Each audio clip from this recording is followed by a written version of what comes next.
Well, things will be a bit more formal tomorrow when the Prime Minister will meet Barack Obama for political talks. The military campaign in Libya will no doubt be high on the agenda. The NATO action has stepped up in recent days significantly, and the Armed Forces Minister has admitted in the House of Commons the government might send attack helicopters to Libya.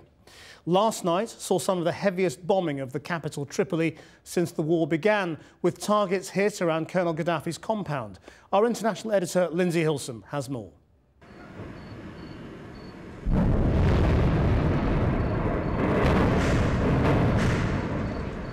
At least 12 explosions echoed through the Libyan capital in the early hours, and the bombing lit up the night sky. NATO said they were targeting a centre for military vehicles near Colonel Gaddafi's barracks. The Libyan government said an empty compound was hit, but 3 civilians who lived nearby were killed and 150 people injured. The authorities took journalists to a hospital to see the alleged casualties. Thousands of people have been injured, and we have 3 martyrs so far. The injured have been taken to 2 different hospitals. This is one of them. Some of them, of course, were treated and they have gone home already because of their light injuries. Some have bigger, more serious injuries. In London, a few supporters of the Libyan opposition gathered near Downing Street to pressure President Obama and David Cameron to do more to oust Colonel Gaddafi. President Obama entering Downing Street now has been clear that Libya is high on the agenda for his talks with the Prime Minister.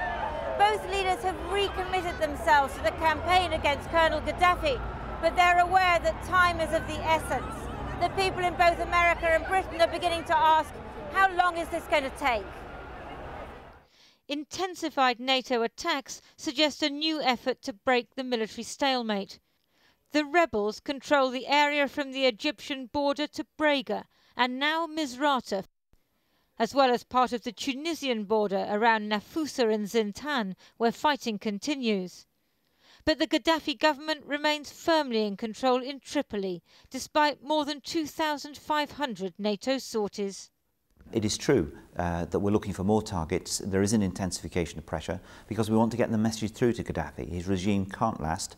There is increasing pressure. We want this to end, and therefore taking the action that's necessary under that resolution to end the conflict is really what we want to do. The remnants of Colonel Gaddafi's navy. Britain is now considering joining France in deploying attack helicopters to Libya as the campaign escalates.